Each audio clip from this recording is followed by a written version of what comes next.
जय श्री कृष्णा। मैं डॉक्टर पुष्पा तिवारी ग्वालियर से भगवत गीता का श्लोक लिए पुनः आपके समक्ष उपस्थित हूँ। भगवत गीता के 8वें अध्याय का 14वां श्लोक है, अनन्य चेता सततम यो माम स्मृति नित्यशः तस्याम सुलभ पार्थ नित्य युक्तस्य योगिना।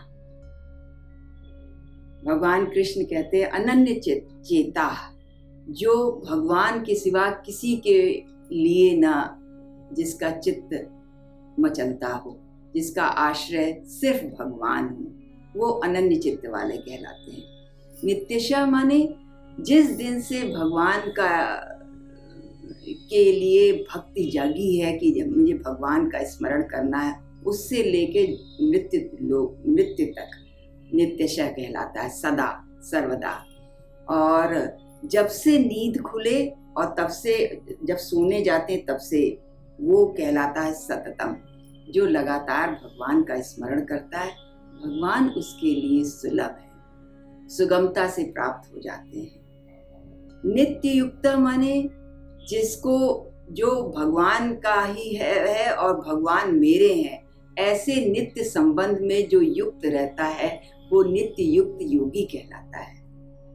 भगवान कहते हैं कि जिसने मुझे अपना मान लिया और मुझको समर्पित हो गया, उसकी रक्षा मैं स्वयं करता हूँ।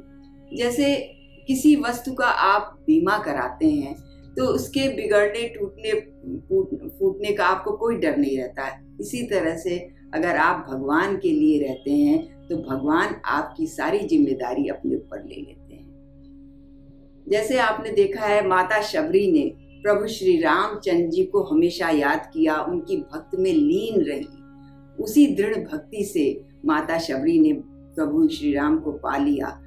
श्री राम स्वयं उनके दरवाजे पे आए और माता को दर्शन दिए। माता उनका दर्शन पाके योगाग्नि में लीन हो गई।